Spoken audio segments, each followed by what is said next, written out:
Hi, my name is Loes Timmerman and I'm from AppApppeal. I'm here today with Carol Shrader, CNO and co-founder at givezooks.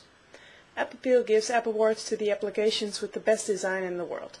Today I'm happy to announce that the winner of this award for the charity category is givezooks.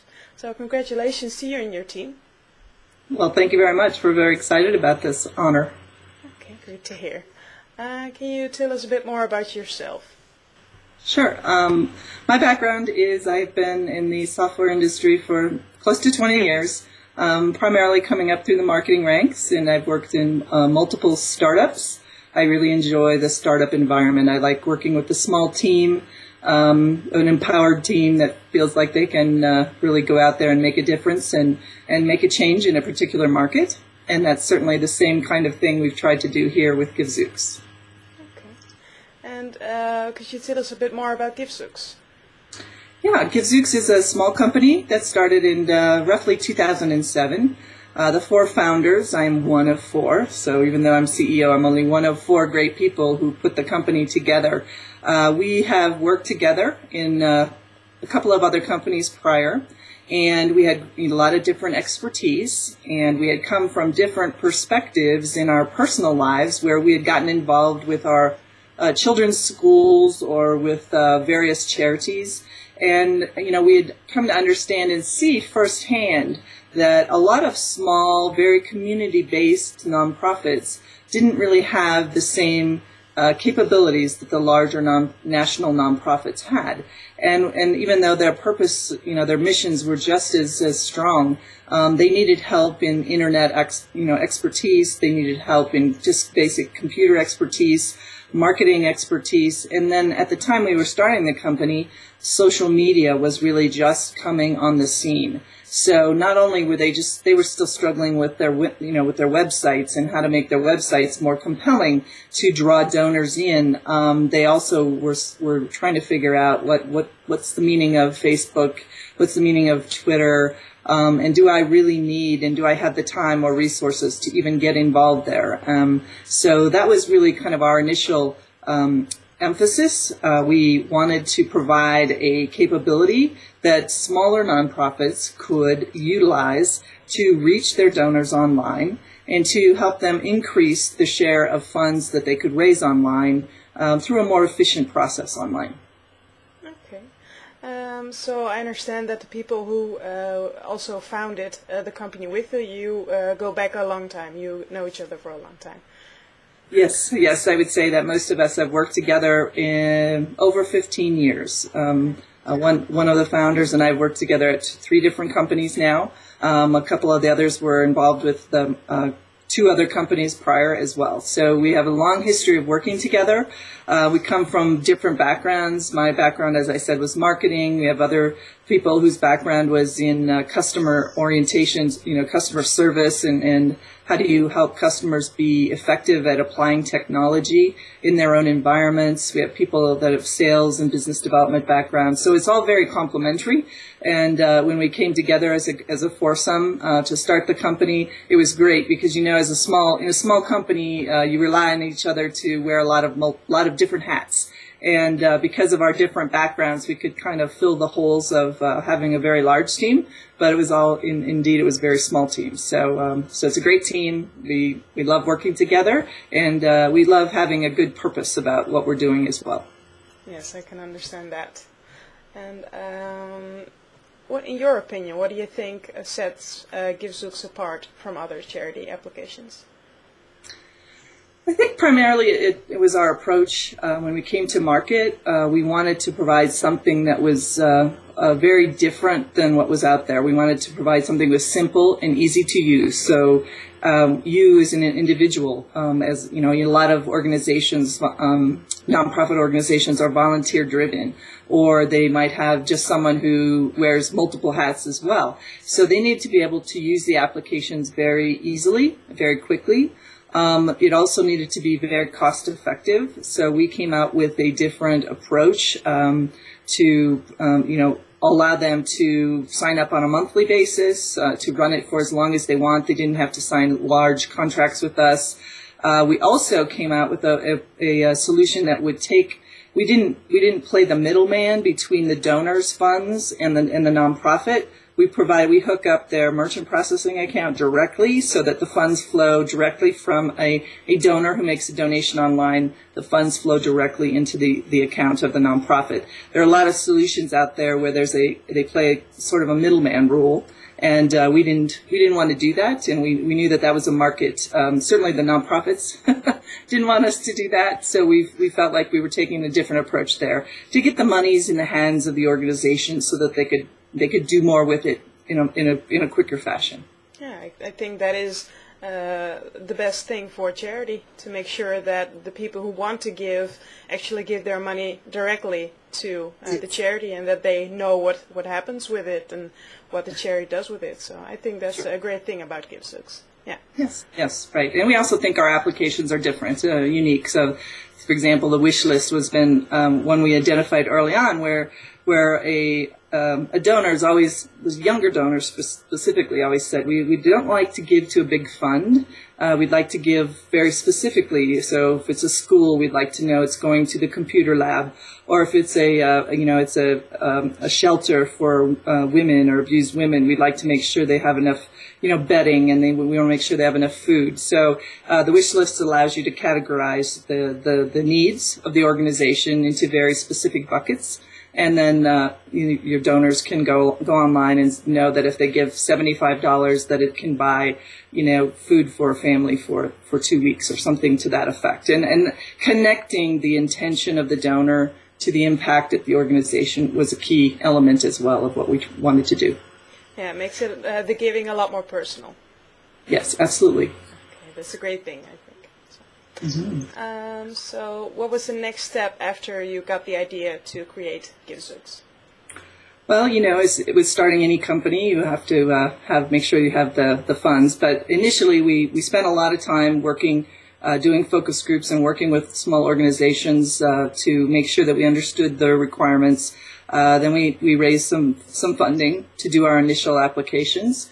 Then we had some beta customers, as you know, to make sure that what you put together actually reflects what the intent of the customers and the idea that they wanted. So the first part of our first year was working with those beta customers to have them utilize our applications and make sure that they could raise the funds, and they were being successful with that. And then obviously that serves as a platform for us to say, look at these nonprofits who are similar to you. They've used our capabilities, used givezooks, and they've been successful in these ways. So that really helped our marketing efforts. And from then we launched the platform really in 2008, which, if you recall, back in the fall of 2008, it was a very, very difficult time from a financial, economic worldview. It was certainly a tough time, but it was also a tough time. So it had kind of a pros and cons. It was a tough time in the economic world, which meant that the needs for the nonprofits were even greater. So I think they were open to looking at new ways to try to raise money. And online, I think if you can do it correctly and effectively, it is more cost effective. It allows you to reach a lot more people more cost effectively. And again, we've always said from the very beginning, it is an additional tool that fundraisers can use to raise money. It is not going to be your entire fundraising approach, but it was allowing them and offering them new capabilities online to reach maybe a new demographic or to reach new donors in a more cost-effective way. So the economy caused people to look at things differently. So while from a financial standpoint and starting a company perspective, it was challenging, it was also, I think, a turning point in nonprofits and charities looking to more readily embrace online fundraising capabilities. Okay. And do you have a lot of loyal charities, a lot of loyal people at givezooks? Yes, we do. I think we find our customers. Many of our customers that were with us from the very beginning are still very loyal customers. They have they have a good fundraising routine that they have in place, and they use us throughout the year for different capabilities. We have events offerings, which it seems there is a fundraising calendar almost that nonprofits subscribe to, and they do a lot of fundraising activities like events earlier in the year, throughout the spring and the summer, when they can do, I think, they can do events outside. They can be, have a lot of different opportunities to meet with their donors and to encourage new donors to get involved. And throughout the year, some nonprofits also are running campaigns for different programs or projects throughout the year, and that's the great thing. You can put the campaign up online, and it can be there for 2 months. It can be there for 6 months, and so it just depends on the needs of the organizations. We have organizations that run 19 events a year or 20 events a year, and then we have organizations that may run 1 or 2 very large events, and then one big campaign in the fall.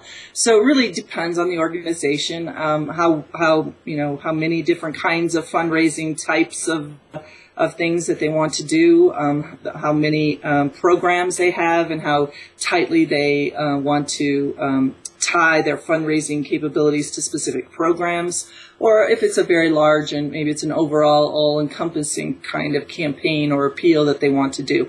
So it really gets, the tools are very flexible and capable, and I think it's really left to the imagination of the fundraising organization within the nonprofit, how well they embrace the tools and how effectively they're using them. Okay. And do you have tips for people who are thinking about developing a web application or a charity application? I think it's really understanding how nonprofits embrace technology, how they can best utilize technology. I think sometimes we come to it with a mindset of we know best, but I think and I don't think that it's necessarily one size fits all either. I think there are different, we've certainly seen that educational institutions, schools, have some different ways of fundraising than maybe other types of other sectors within the nonprofit sector. I've seen that, anything that's involved with pets, animals and pets is a very, very web centric kind of application. People love to look at pictures of pets. People love to see videos of pets. People love to get involved with pet-related organizations. So that seems like it's an area that lends itself very well to the web and to Facebook and Twitter. I think it really is making sure that you create a tool that's flexible to acknowledge the differences across the various sectors within the nonprofit industry. Allow them to maintain their individuality, and I think that's the one thing we've seen. It's organizations feel very strongly about their mission and their brand, and they want to be able to communicate that in the best possible way, and they want to maintain that. So it's a tough balance to allow them that individuality and that branding capability, but to provide a tool that's simple enough for even a volunteer to use.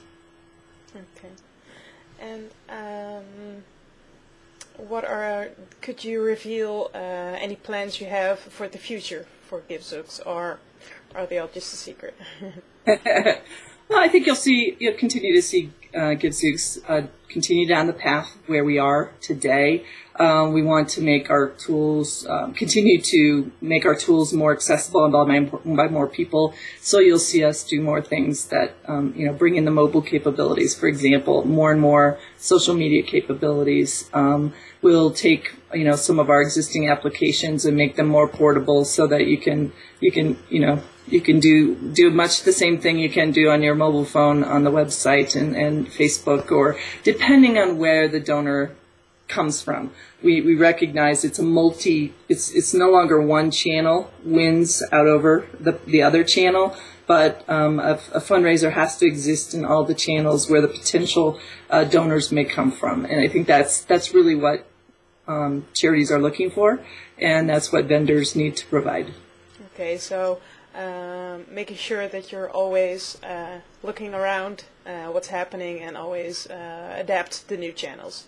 Okay. Sure, and it's much the same kinds of things that small businesses are looking for today. They want to get their message out in all the right channels where people are listening, and so that they can attract potential customers. same thing for a nonprofit. They want to get out there, get their message out there in all the potential to all the potential audiences where they want to reach, and make sure that they are talking to them where they want to be reached, right? So you have to reach them where they need to be reached and where they are aggregating today.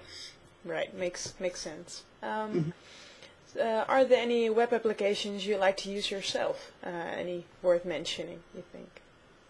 I think we're using one today. Skype is a great one.